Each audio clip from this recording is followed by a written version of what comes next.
Welcome gestures कहलाएगा। और please Gauri ji please elaborate the welcome gestures ताकि ये लोग अच्छे से समझ पाए कि वेलकम जेस्चर्स क्या है।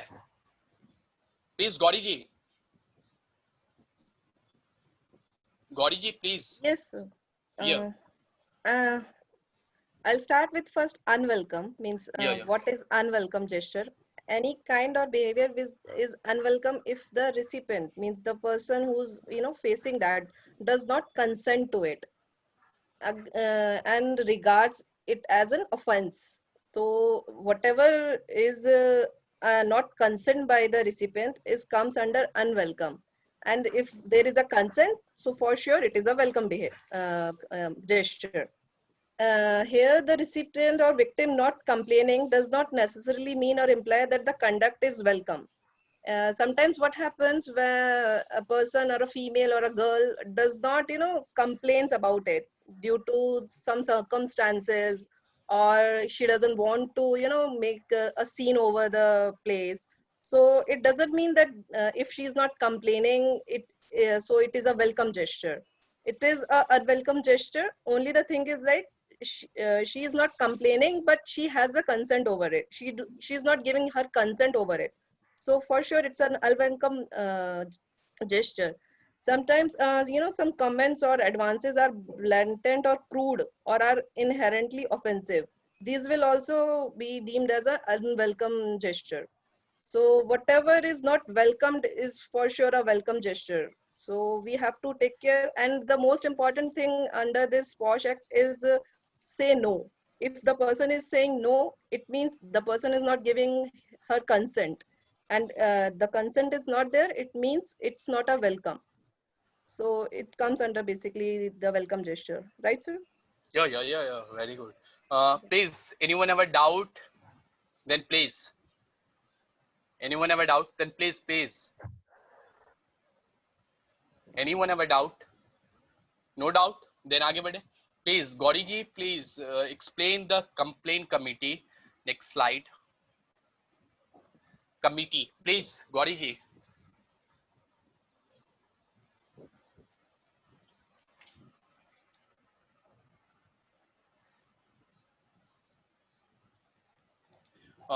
SRK जी का है कि there is any difference in this act between organized and unorganized sector. Simply organized and unorganized sectors means if you are registered sector and you all do your business in an organized way, then that will be deemed as organized sectors. Means you have a different department for dealing each and every corner of the business, then that will be the organized sector. If you have not, then that will be deemed as unorganized sectors. Saloni, in many cases, internal committee try to hide case because of company reputation. Yes, Saloni ji internal committee जो है वो कभी कभी hide करता है, लेकिन you have option ना, you can file a police report. If your committee are not in action way after your complaint, then you can file a police report. This is the last option within a 3 month. Clear? Then yeah, please. In that case, क्या जो वो committee है उसके against भी कोई कुछ file हो सकता है कि भाई आपने नकल अंडर करने की कोशिश की है उस चीज? वो देखिए कमेटी जो होता है उस पे एम्प्लॉयर्स का दबदबा ऑलवेज भी बना ही रहेगा. मैं क्लियर शायद आई थिंक क्लियर हूँ. कमिटी जो अगर एम्प्लॉयर्स पे केस होता है, देन अगर एम्प्लॉयर्स कुछ इस तरह बिहेव करता है, देन हम कहाँ जाएंगे, ये भी बात आती है. देन हम कहाँ जाएंगे? तो वहां पे हमारे पास ऑप्शन है कि हम लोकल कंप्लेंट कमेटी या डिस्ट्रिक्ट मजिस्ट्रेट के पास जा सकते हैं. हमारे पास ऑप्शन है. और इंटरनल कंट्रोल कमेटी का हम जो है कंप्लेंट डिस्ट्रिक्ट मजिस्ट्रेट के पास हम कर सकते हैं. Okay. And in some of the scenarios, Jhaji, ऐसा हो सकता है कि the victim is not satisfied with the redressal given by the committee. Yeah. So उस टाइम पे भी legal actions लेंगे? I mean, police stations, FIRs वगैरह? नहीं, police station नहीं. Then after that you can file a writ petition in a high court. Okay. You can high court. For a protection under Article 226 of the fundamental right. That's the article under the Article 21. That this article have a fundamental right to practice any profession or carry on occupation, trade, business under the safe environment. आप writ file कर दीजिए, आप writ file कर सकते हैं। आप अगर satisfy नहीं हो, आप देख रहे हो कि इंटरनल कंट्रोल कमेटी पे जो मालिक है, जो एम्प्लॉयर्स, उसका दबदबा बना हुआ है, देन आफ्टर दैट आप क्या करोगे? आपके पास तो कोई ऑप्शन रहेगा नहीं। Then after that writ petition file कर दो हाई कोर्ट में डायरेक्टली। आपका फंडामेंटल राइट हरास हो रहा है ना, देन आपको कॉन्स्टिट्यूशनल रेमेडी मिलना चाहिए ना। कॉन्स्टिट्यूशनल रेमेडी हम लेने के लिए हाई कोर्ट में रिट फाइल करेंगे। देन आफ्टर दैट वहां पे आपके एडवोकेट जो है वो आर्ग्यूमेंट करेंगे कि ये वेलकम जेस्चर था कि अनवेलकम जेस्चर था, इंटरनल कंट्रोल कमेटी ने इसमें मिली। देन वो सब सारा कुछ प्रोसेस होगा। जब जब हमारा फंडामेंटल राइट हरास होगा तब तब हम रिट फाइल कर सकते हैं आर्टिकल 226 में।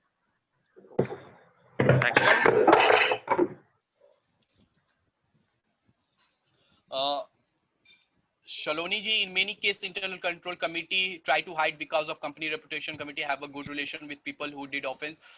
What to do in case? Complain to a district magistrate. Complain to a district magistrate. आप डिस्ट्रिक्ट मजिस्ट्रेट के पास कंप्लेन करिए। अगर आप इंटरनल कंट्रोल कमेटी से सेटिस्फाई नहीं है, देन आप हाई कोर्ट चले जाइए, रिट फाइल कर लीजिए आर्टिकल 226 के अकॉर्डिंग कॉन्स्टिट्यूशनल रेमेडीज लेने के लिए। Clear Saloni ji? Saloni ji clear please? Anyone doubt? Anyone have a doubt please? और कोई डाउट तो प्लीज पूछिए। किसी को कोई डाउट नहीं? चलिए गौरी जी कमिटी को प्लीज एलोबरेट कर दीजिए। हाँ पूछिए। हाँ पूछिए। इसकी रिटर्न्स और फॉर्म, रिटर्न्स कब है लास्ट डेट जाने की और कब फॉर्म में जाती है? एनुअल रिपोर्ट जाती है इंटरनल कंट्रोल कमेटी की, रिटर्न नहीं जाती है। रिपोर्ट जाती है वो। अच्छा ओके। तो वो क्या लास्ट डेट है भेजने की, क्या पीरियड है? Calendar year, last of calendar year. Calendar year के लास्ट में आपको इंटरनल कंट्रोल कमेटी का रिपोर्ट, वो भी एम्प्लॉयर्स के पास जमा करनी पड़ती है। एनुअल रिपोर्ट एम्प्लॉयर्स के पास जमा करनी पड़ती है। और हाँ एम्प्लॉयर्स पास, और एम्प्लॉयर्स जो है वो मिनिस्ट्री में भेजता है, या जब इंस्पेक्टर या लेबर कमिश्नर जब उनसे डिमांड करता है, देन आफ्टर दैट आप उसको सबमिट करना पड़ेगा। और वो एनुअल रिपोर्ट में यही देना पड़ता है कि कितना केस हुआ, क्या हुआ, कब हुआ, और उसका केस का क्या सॉल्यूशन हुआ। वो एनुअल रिपोर्ट जमा करना पड़ता है। अच्छा डीएम के पास तो नहीं जाती सर? डीएम के पास वो तो लोकल कंप्लेंट कमेटी करेगी ना। जहां पे इंटरनल कंट्रोल कमेटी नहीं बना है वहां पे लोकल कमेटी बनती है। वहां पे लोकल कमेटी डीएम को अपॉइंट करते हैं, वो लोकल कंप्लेंट कमेटी अपॉइंट करेंगे। हर वार्ड में जो जनरली ब्लॉक डेवलपमेंट ऑफिसर होते हैं वो लोकल कंप्लेंट कमेटी बनाते हैं। हेलो। और दूसरा ये आईसीसी कमेटी का जो रिपोर्ट होता है, it reflects in the balance sheet also, may be one lines that we did not have in the previous year any kind of complaints or something, and if at all there is a complaint, what was the result? In the short, it has to be mentioned in the balance sheet itself of the companies. Balance sheet में आपको accounting में ऐसा कुछ दिया नहीं रहता है। आप शेड्यूल 6 देखो, आप शेड्यूल 6 देखो कंपनीज एक्ट 2013 का। कंपनीज एक्ट 2013 में स्पेशली सेक्सुअल हरासमेंट के रिगार्डिंग प्रोविजन है, बट आपको बैलेंस शीट में ये इनैक्ट करना रहता है। ये स्टैट्यूटरी कॉम्प्लायंसेस नहीं है, बट आप अगर आप गुडविल को रिफ्लेक्ट करना चाहते हो, गुडविल को आप अपने रिफ्लेक्ट करना चाहते हो अपने स्टेक होल्डर या शेयर होल्डर को, तो आप कर सकते हो। आप अपने गुडविल को रिफ्लेक्ट करना चाहते हो तो ये तो अच्छी बात है ना। आप अपने गुडविल को रिफ्लेक्ट करना चाहते हो अपने स्टेक होल्डर में, मींस कि our workplace is totally safe for the women employment. True ना? स्टैट्यूटरी ऑब्लिगेशन बोलेंगे शेड्यूल 6 ऑफ कंपनीज एक्ट 2013 में ऐसा कुछ नहीं है जिसपे बैलेंस शीट और पीएनएल बनता है, ऐसा कुछ है नहीं। लेकिन हाँ आप कर सकते हो आप अपने गुडविल को रिफ्लेक्ट करने के लिए। Clear? Then committee please Gauri ji please continue the committee. once again एक डाउट है हरमीत जी का. Is there any chance that the internal committee does not report any incident in the report, just making the company repo? अगर आपको labour commissioner और regional labour commissioner कर लिए ना, तो आपको फाइन भी करारा से देंगे. इसलिए बोला जाता है कि एम्प्लॉयर्स को सबमिट करने के लिए रिपोर्ट, एम्प्लॉयर्स को internal control committee report submit करना पड़ेगा. और कंपनी के रैपो को बजाने के लिए इंटरनल कंट्रोल कमेटी नहीं कर रही है, और अगर ये उजागर हो गया तो गुडविल किसका खराब होगा? गुडविल किसका खराब होगा? कंपनी का खराब होगा. तो इसलिए बोला जाता है कि एम्प्लॉयर्स पास जब देखिए ऑडिट 2 टाइप्स का होता है, एक एक्सटर्नल ऑडिट, एक इंटरनल ऑडिट. जब इंटरनल ऑडिट मैनेजमेंट होल्डर करते हैं, देन इन चीजों को वो बारीकी से देखते हैं, ताकि ऑडिटर जो है अपने ऑडिट रिपोर्ट में ये सब चीजों को रिफ्लेक्ट ना करे. इंटरनल ऑडिट में ही ये सब रिपोर्ट देखा जाता है. Clear? I think clear. Committee please, Gauri ji, continue the committee. There are two kinds of committee of different types of organization, which is ICC committee, means internal complaints committee, which should at least consist of 5 members at all workplaces employing 10 or more workers. The another type of committee is LCC, which is local complaints committee. In this committee, a 5-member committee at the district level for handling complaints from workplace employing less than 10 workers. And where the complaint is against the employer, it will be handled by local complaint committee. As you can see in PPT, what is the procedure to be followed is here is incident of sexual harassment. If any incident takes place of sexual harassment at workplace, once it will get means a complaint, we get a complaint by a female employee on a request of female employee. We do the sorry. Please continue, Gauri. On a request of female employer, there will be a cancellation, and internal jo ki means this complaint will be first goes to internal complaint committee. If there is no internal complaint committee due to the count of the employee, then it will goes directly to the local complaint committee. Once this complaint is filed, the report of inquiry happens, and in this allegation proved, if then action for misconduct we have to take. If allegation not proved, then no action by employer, and punishment for false or false complaint we can take against the woman employer as well. So in both the cases, if the person is not satisfied by the judgment, they can appeal to a court or tribunal as well. Right, sir? Yes. May I just chip in for a minute here? Yeah. Yes, please, sir. The important thing here is this act applies to every situation, but internal committee is required to be formed only when there are 10 or more employees are there. See, there is difference between that. Application is in the household also, but internal complaint committee cannot be formed there. In an organization where 10 or more people are there, internal ICC is required to be formed. That is one thing. And secondly, in the eventuality of not proving the guilt of the person, it is not mandatory that a false complaint should be filed against the woman. There are circumstances. If ICC feels that the woman has deliberately filed a complaint which was patently false and malicious and derogatory in nature for the man against whom she has filed a complaint, only in that case punishment proceedings can be initiated separately against the woman, and again the charges are required to be proved that she has filed it maliciously. Yes. Thank you. Then एक question था, यहाँ पे 3-4 chat आया है, मैं question को sort out कर दूं.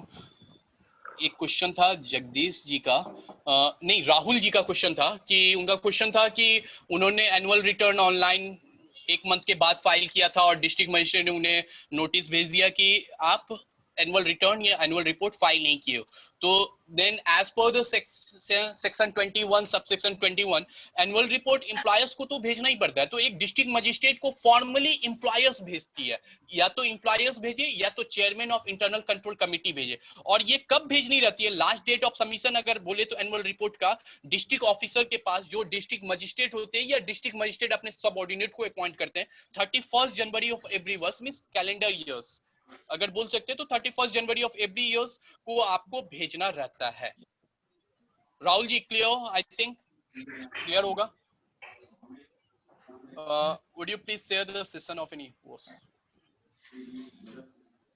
राजेश जी का है।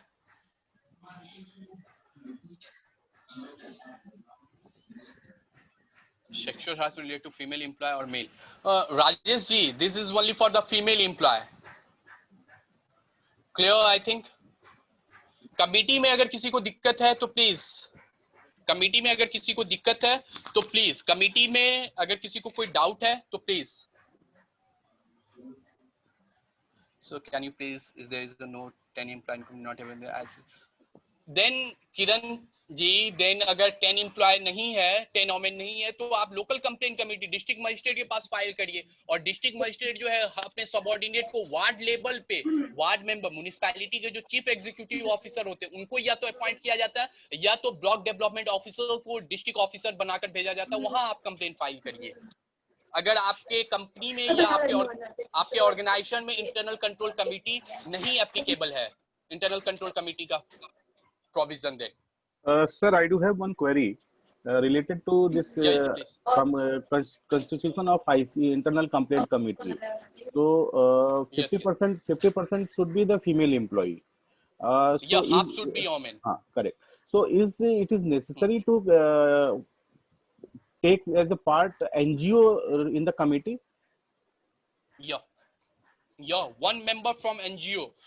जो सेक्सुअल हरासमेंट के रिगार्डिंग, केस के रिगार्डिंग वो सजग है जो NGO, yes it is necessary, okay, it is necessary, and 2 other member who have experience in a social worker. Okay, so that is to be identified in the office itself कि कौन कौन इस बारे में जानता है, will have to take part as a committee member and 1 person from the NGO to be incorporate.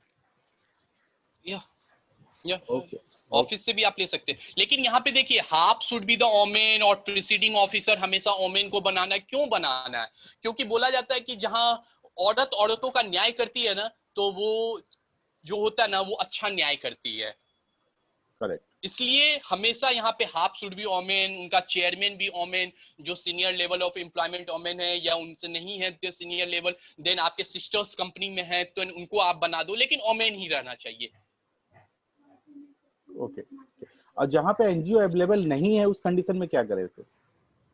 देखिए, तो आप एनजीओ कैसे अवेलेबल नहीं होगा? कोई ऐसा डिस्ट्रिक्ट बता दीजिए जहां पे एनजीओ नहीं बनता है, और वो भी आज के डेट में ब्लैक मनी का जहां बोलबाला है, जहां पे एनजीओ ब्लैक मनी में ही डील करते हैं और वहां पे एनजीओ नहीं होगा। यहाँ पे मैं गारंटी के साथ बोल सकता हूँ कि 90% जो एनजीओ है वो सिर्फ और सिर्फ ब्लैक मनी और सिर्फ नेताओं के रेगुलेशन पे चलते हैं। तो ऐसा कोई हो ही नहीं सकता कि एनजीओ नहीं हो, ये तो इम्प्रैक्टिकेबल है, इम्प्रैक्टिकल केस है, एनजीओ हो ही नहीं सकता।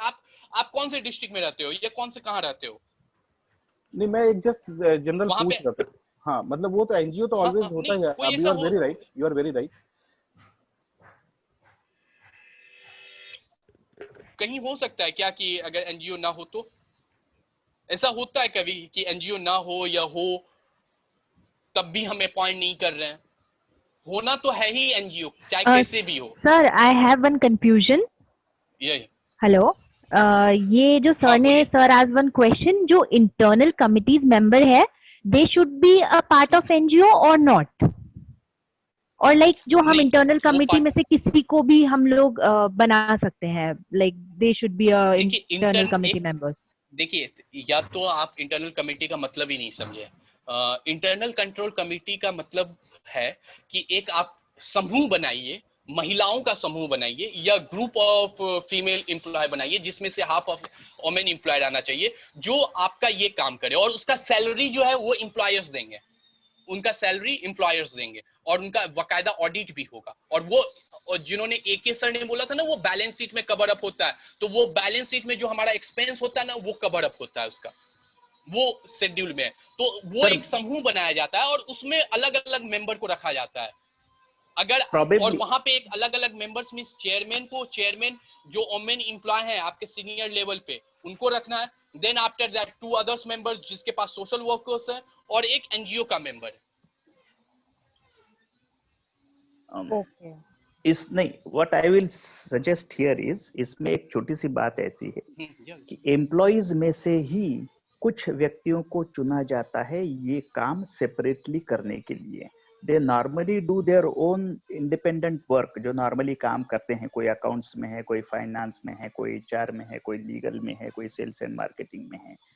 अपने अवेलेबल लोगों में से ही आप 5 या 7 लोगों को चुनते हैं और उसमें से आधी महिलाएं होनी चाहिए, तो ये आपके एम्प्लॉइज हैं, उसमें कोई तकलीफ की बात नहीं है। और एक व्यक्ति ऐसा होना चाहिए जो किसी NGO से, सामाजिक कार्यों से या इस तरह के कार्यों से जुड़ा हो, जिसको अच्छी तरह से इन बातों की जानकारी हो और समाज में उसकी कुछ प्रतिष्ठा हो कि वो निरपेक्ष दृष्टि से इन बातों को कर सके। तो इसके लिए ICC के लिए आपको ट्रेनिंग देना पड़ता है, लोगों को बताना पड़ता है, एम्प्लॉइज को ट्रेनिंग लेनी पड़ती है, ICC मेंबर्स को ट्रेनिंग देनी पड़ती है। It's a process that you have to carry over a period of time.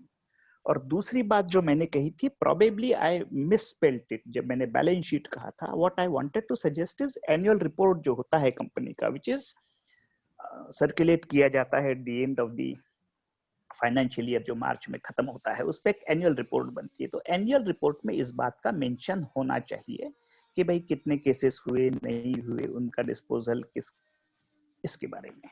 Not balance sheet, it is the annual report what we call as per section 22 of the act. Section 22 यही बोलता है। और अभय जी